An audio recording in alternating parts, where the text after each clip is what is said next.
That's one small step for man, one giant leap for man. You're in space, you can't do that. One giant leap for mankind.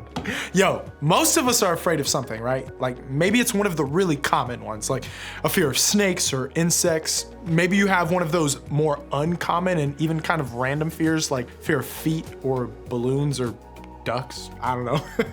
What's up, guys? I'm Caleb, and we'll get into what I'm afraid of in just a second, but first, I asked some of my friends what scares them. Here's what they said. I get really freaked out when birds come too close to me and they don't seem afraid of me. That's when I am afraid of them. Ooh, heights. Heights. However, have been on skydive before, but I'm still scared of heights. I'm genuinely scared that myth that if you pee in the pool, it's gonna change colors is really gonna come true for me one day. Being in an airplane when there's like turbulence, you know, when it starts to shake, I mean, come on, there's nowhere to go but down. This is kind of weird, but I am scared of ants. Not just one ant, like the whole, like when the ants just come all over and like, I think when I was little, I put my finger in an anvil and it just like went like all over my face. I am the most afraid of storms. Thunder, lightning, tornadoes, hurricanes, you will find me hiding under my bed. See what I mean? We all have different things we're afraid of. Now, for me, the thing that scared me the most, it doesn't anymore, it's not real. It is real, it just doesn't exist in my life, was a rat, okay? So I'm living in Florida, life is peachy keen, and then my family moves to Pennsylvania. Not bad, just different, right? We move into this house and it hasn't been lived in for about a year or two, which means other things had taken residency there. And by things, I don't mean people, I mean rats. Everywhere, they were, my little brother once woke up one time and he was like, oh, who's tickling my feet? It was a rat. So there was one night we're eating dinner, right? And we think we've taken care of our rat issue. We've caught them all and they are no longer living in our home. No, my little brother looks out in the room. He goes, what's that? We look over. This thing scurries across the floor. We're like, time out, what was that? Right? So my dad sets out this like big raccoon trap because it's about the size of a raccoon. And he like runs in and then the sides close and you like trap it just like that. And so my dad catches this thing on the last day of school and we're like, yeah, school's out, we got the rat, right? My dad holds this thing up by its tail.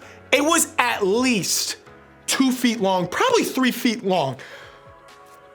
I almost just threw up. That was gross. I never want to see it again. And I don't know about you, but sometimes dealing with the unknown, like a massive rat, feels like a lot. And it feels like dealing with spiders or heights or roller coasters. It's just scary.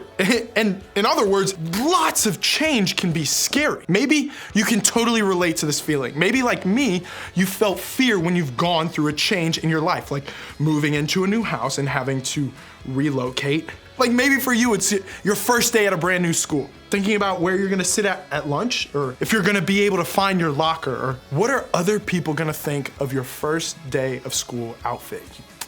That's a big deal.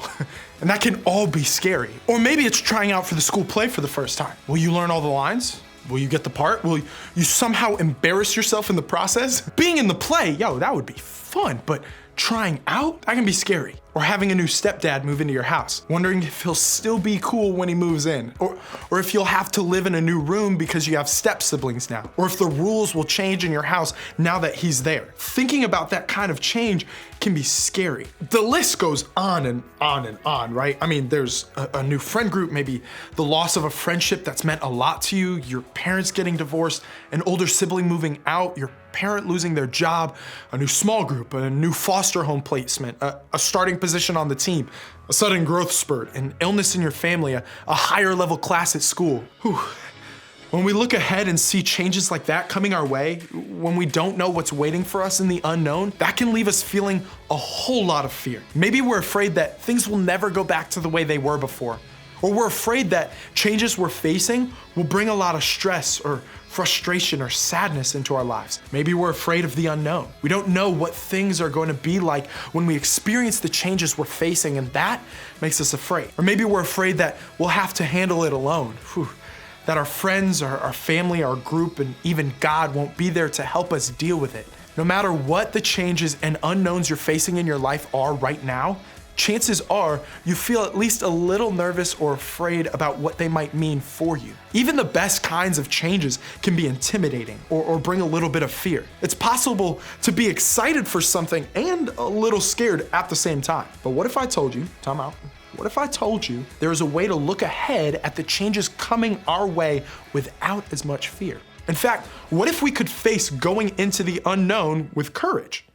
I bet all of us would like to be people who choose courage when we go through changes, good or bad. Well, today, we're gonna look at something that happened to two guys thousands of years ago, like not exaggerating, literally thousands of years ago, that helped them choose courage despite their fears. And I think, just maybe, it's gonna help us do the same. Okay, so the people we're talking about are known as the Israelites. They were God's chosen people, which is a pretty cool title if you ask me. Like imagine, like God's like, hey, I'm gonna put you in contact with my people, and you're an Israelite, and it's like, hey, he's talking about me.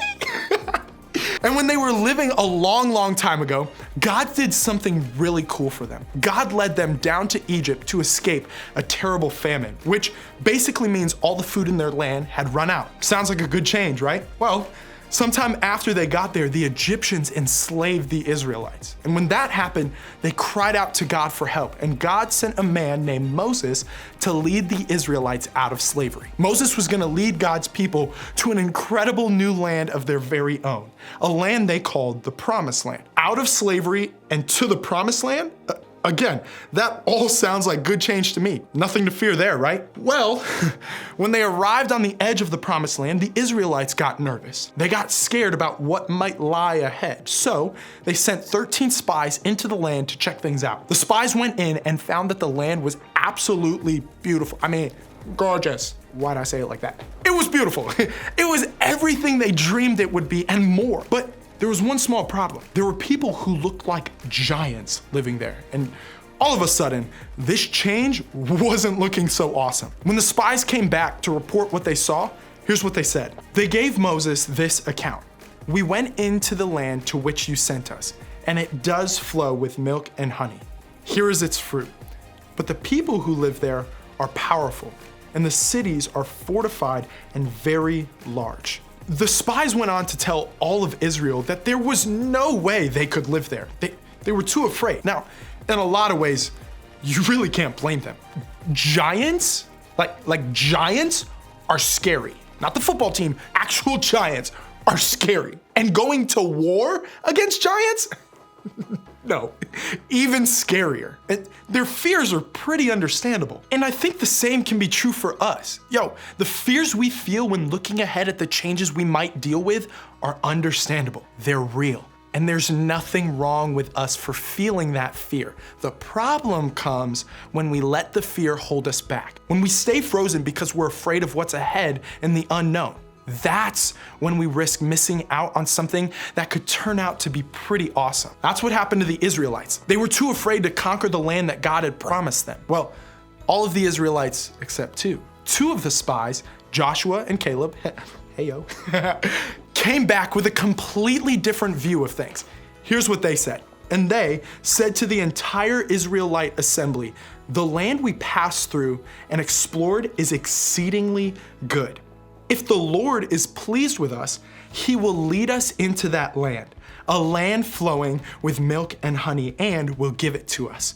Only do not rebel against the Lord, and do not be afraid of the people of the land, because we will devour them. Their protection is gone, but the Lord is with us. Do not be afraid of them. Everyone said that they couldn't enter the Promised Land except for these two spies. So, what was it about them that made their response so different? How was it that Joshua and Caleb, I gotta stop doing that, were able to see the same giants that the others saw, but still have courage to go ahead? The answer is simple.